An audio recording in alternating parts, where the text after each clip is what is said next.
There are 7 things that you should never do after uploading a YouTube video. And chances are they're most likely killing your videos before they even have a chance to get views. And the first is actually sharing your video. Now, most people think that the goal with a YouTube video is to get it out to as many people as humanly possible as fast as possible. But that's not actually what you want to do. You typically at the start want to let YouTube find the best audience for your video possible, and you don't want to try to force a different audience on that video. So what will happen is a lot of people will share it to their friends and family. They'll post it inside different Facebook groups or communities, and they'll think, oh, this will get me more subscribers, and therefore that's a good thing to do. But the problem is that your friends and family probably aren't the best people to be watching your videos, because maybe they don't care about the topic quite as much as someone who that video is actually made for would. But there is one scenario where this does make sense. So let's say you have a channel about how to be more fit, and then you have an email list of a bunch of people who want to learn how to get fitter. Then sending that video out to that email list would make sense. Or let's say you have a business channel, and then you have an Instagram account that has just business owners on it, people who you talk to, people who you share business value to already. You could post that on your Instagram story and get a bunch of the right people on your video, which could really help it at the start. But you have to make sure that that audience is aligned. The second is switching your title and thumbnail too much. If you open up your YouTube studio and you see a 10 out of 10, you are going to be very likely to want to switch up that thumbnail. However, this could really hurt the video when if you just left it, it could take off and turn into a 1 out of 10. Let me explain how this works. So a lot of people, what they'll do is they'll see that their video is underperforming, and then they'll go ahead and they'll switch the title and the thumbnail. Now the video is still underperforming. So they'll switch it again, and then they'll switch it again, and then they'll switch it again. They'll switch it, 4 or 5 times within the span of the first week of that video going live. That is the wrong way to test titles and thumbnails on YouTube. Because what happens is you're switching it so much to where YouTube doesn't have the opportunity to actually go and find the right audience for that video. YouTube needs time to test your video with different audiences and see who actually enjoys watching it and who would click on it. But that doesn't mean that you shouldn't change your title and thumbnail at all. What you should do is follow this framework. The first thing you want to do is calculate the average click-through rate on your channel.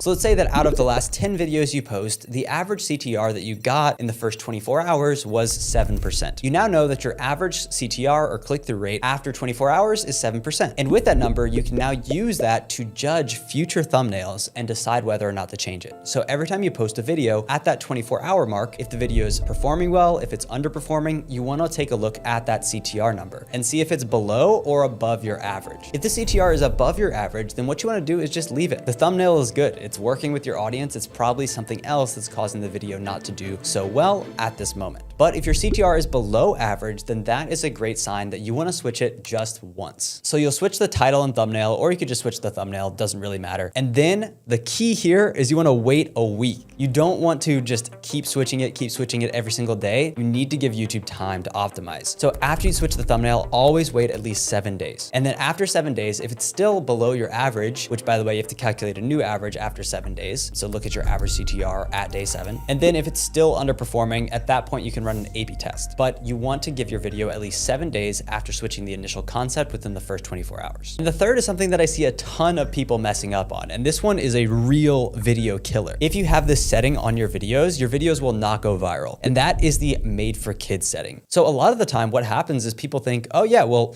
my content is kid friendly as well, even though it's an adult topic like business or fitness or something like that. So I'll select, yeah, it's made for kids. I don't want YouTube to restrict it not for kids. So let me go ahead and click yes.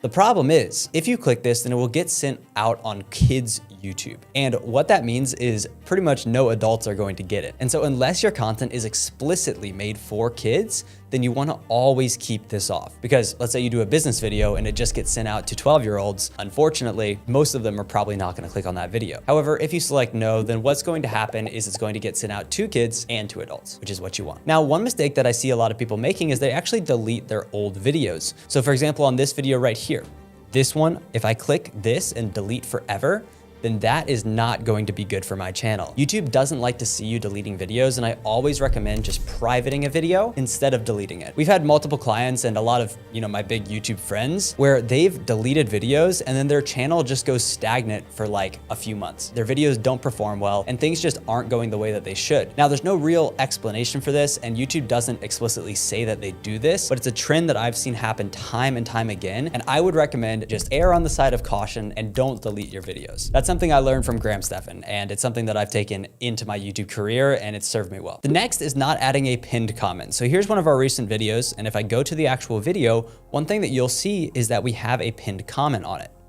What do you think of this study? So in this video, I'm talking about a certain YouTube study from 1 of 10 that tells us all the analytics of what's working right now on YouTube. And then from here, I could have just let the comments go, right? And responded to the comments. But one thing that I did in order to insinuate more responses, create more engagement on my video, is have this pinned comment here with a common question that people might want to answer. That has gotten 4 replies, on a video with 6.1 thousand views, which is pretty good. And it's helped people comment more. Additionally, if you have a business that you're driving to, one thing that you can do is in the pinned comment, you can say, go work with me or take advantage of the special offer. Pin that comment. That's going to get a lot of people, who are looking in the comments to actually go and click on your landing page and eventually get a sale from that. So these are a really powerful asset that you can use to farm engagement on your videos. And if you're not taking advantage of this right now, then you're just missing out on free engagement. So always put a pinned comment. It's an easy thing to do. YouTube likes it. And there's just no reason why you shouldn't. The next thing is running YouTube promotions. So one thing that you have the option to do on YouTube is promote your channel and videos. So as you can see, if you go over to the promotions tab right here, you can go ahead and click get started, and it's going to prompt you to,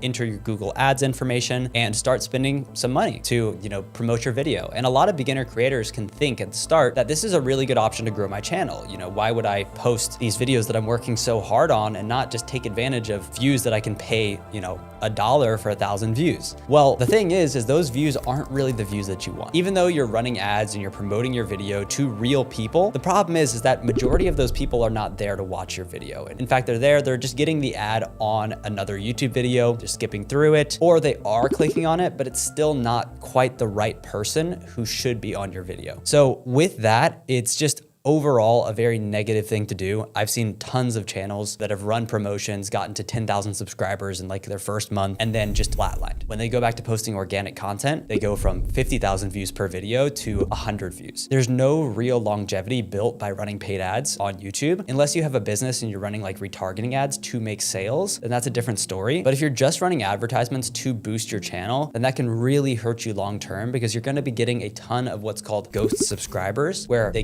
watch one video and then they never watch your content again. So I would really recommend avoiding doing YouTube promotions, especially at the start. If you're gonna do it, you should wait until you have 300,000 to 500,000 subscribers. And at that point, then it makes some sense to do, but still doesn't make that much sense. I would really just recommend staying away from it and just posting and taking advantage of the YouTube algorithm. That's gonna perform much better long-term. And also it's free. And the 7th mistake is actually one of the biggest ones, because most people think that YouTube looks at click-through rate and then average viewer duration. Those are the 2 metrics that most people look at. However, what YouTube actually looks at is session time. And so what we can see here is on this video where we've posted it, let's go ahead and check the analytics. So we have 21% average viewed, right? Which is fine for our channel. That's pretty normal. And then what we look at on the engagement side is the in-screen click-through rate. Right here, 5% in-screen click-through rate. Channel average is 8.7. I would recommend you compare that to yours, and you'll see that this is a pretty high in-screen click-through rate. What this does is that means that 5 to 8% of the people on this video, well, I guess 5% on this video,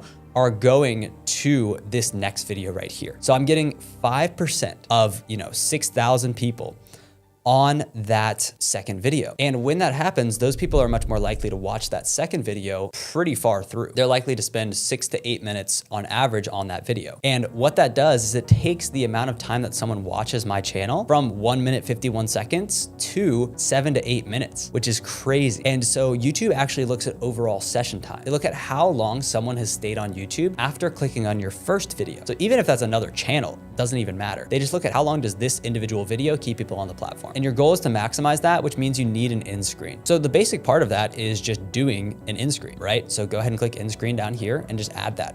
What you want to do to increase the in-screen click-through rate is in the video, you want to say, hey, go watch this video next where I show you X, Y, and Z things. So let's say, for example, on this video, first I would connect it to the next one, right? So let's say I'm connecting to our settings video. Now that you know how to optimize your end screens, you need to learn all of the other YouTube settings that allow your channel to go viral, because they can really hurt you if you don't know them. And then what you want to do is create curiosity. So you could say, and there are 33 settings that most beginner YouTubers ignore. And if you get them right, it will allow your channel to get way more views than it currently has, right? So now people are wondering, what are those 33 settings? And then after that, I would do my CTA/promise to get somebody to the next video. So then I would say something like, so watch this video next where I show you what those settings are and how you can set them up in under 20 minutes. Thanks and have a great day. All right, so I'm currently at my dashboard on smmshiba.com.